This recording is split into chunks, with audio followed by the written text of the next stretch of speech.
اللهم صل على سيدنا محمد يا رب صل وسلم دائما ابدا على حبيبك. ہمیں مثال ملتی ہے علامہ اقبال کی والدہ کے بارے میں. ہم جب کتابیں پڑھتے ہیں علامہ اقبال کی زندگی کے بارے میں تو پتہ چلتا ہے کہ علامہ اقبال کے والد ایک ایسا پیشہ کرتے تھے جو ربا سے جڑا تھا، جو سود سے جڑا تھا، اور علامہ اقبال کی والدہ اسے بالکل پسند نہیں کرتی تھی. تو جب علامہ اقبال پیدا ہوئے، علامہ اقبال کی والدہ نے اپنے چھاتی کا دودھ، اپنا دودھ اپنے بیٹے کو نہیں پلایا. وہ چاہتی تھی کہ میرے بیٹے کے جسم میں ایک بوند بھی حرام کمائی نہیں جائے. تو علامہ اقبال کی والدہ نے کیا کیا؟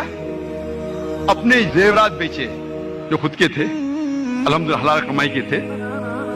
زیورات کو بیچ کے ایک بکری خریدی اور اس بکری کے دودھ سے پرورش کی علامہ اقبال کی. پر اللہ نے پھر ان کے شوہر کو ہدایت دی اور وہ بھی سیدھے راستے پہ آ گئے. اور پھر اللہ نے ایسا شخص، علامہ اقبال جیسا شخص بنایا. ایسی کئی مثال ہیں. اور ایک مثال ہے والدہ کی، شیخ عبد القادر جیلانی کی رحمۃ اللہ علیہ.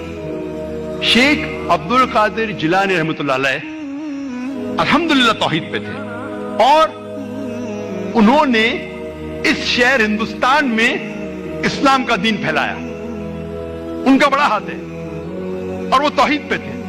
اسلام کا صحیح پیغام گھروں تک پہنچایا.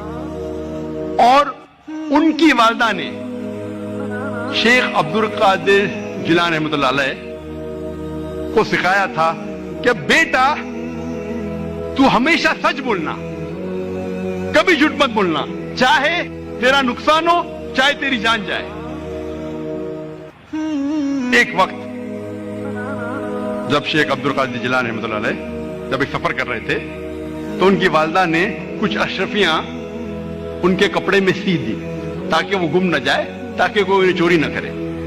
جب وہ سفر پہ نکلتے ہیں تو ایک ڈاکوؤں کا گروہ انہیں پکڑ لیتا ہے، اور جب جانچ پڑتال کرنے کے بعد کچھ پیسہ نہیں ملتا ہے تو وہ ڈاکو کہتے ہیں شیخ عبد القادر جیلانی رحمۃ اللہ علیہ سے کہ تیرے پاس کچھ پیسے نے؟ انہوں نے کہا ہاں ہے، میری ماں نے میرے کپڑوں میں سی لی ہے، اور وہ جگہ دکھاتے ہیں.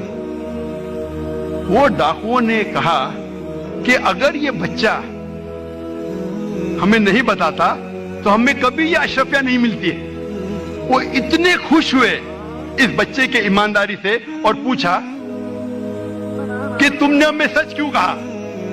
تو اس نے کہا کہ میری ماں نے مجھے سکھایا ہے کہ کبھی جھوٹ نہیں بولنا، چاہے میری جان جائے. وہ ڈاکو اتنے خوش ہوئے کہ انہوں نے ڈاکہ ڈالنا چھوڑ دیا. ایسے کئی مثال ملتی ہے.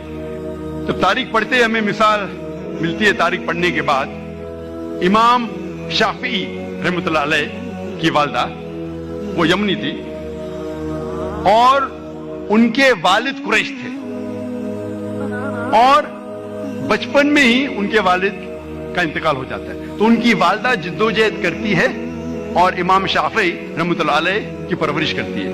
اور ان کی خواہش تھی کہ میرا بیٹا علماء کے درمیان اپنا بچپن گزارے، اسی لیے سارا انتظام کرتی ہے اور امام شافعی رحمۃ اللہ علیہ کو مکہ بھیجتی ہے علماء کے درمیان جینے کے لیے. تو بچپن سے امام شافعی رحمۃ اللہ علیہ علماء کے درمیان ان کی پرورش ہوتی ہے. اور اللہ سبحانہ و تعالی ایسے ایک امام کو کھڑا کرتے ہیں، امام شافعی رحمۃ اللہ علیہ. قربانی تھی، پلاننگ تھی ان کی والدہ کی،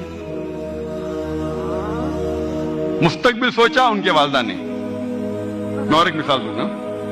امام بخاری کی رحمۃ اللہ علیہ. امام بخاری کی والدہ کا بڑا ہاتھ ہے امام بخاری کی پرورش کرنے کے لیے رحمۃ اللہ علیہ. امام بخاری رحمۃ اللہ علیہ کی یادداشت بہت بہترین تھی, بہت پختہ تھی, لیکن افسوس کی بات ہے کہ بچپن میں ہی وہ اپنی آنکھ کی روشنی کھو دیتے ہیں.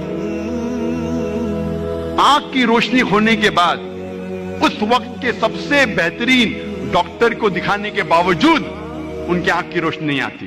اس کے بعد امام بخاری رحمۃ اللہ علیہ کی والدہ روز لگاتار اپنے رب, اپنے خالق اللہ سبحانہ و تعالی سے دعا کرتی ہے کہ میری بیٹی کی روشنی لوٹا دے.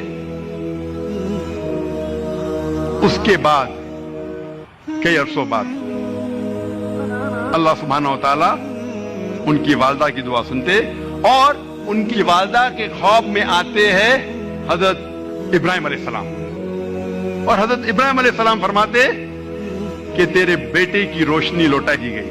اور صبح کو امام بخاری رحمۃ اللہ علیہ وہ پھر سے دیکھ سکتے ہیں. تو یہ مثال ہے والدہ کی, کس طریقے سے انہوں نے اپنے بچوں کی پرورش کی.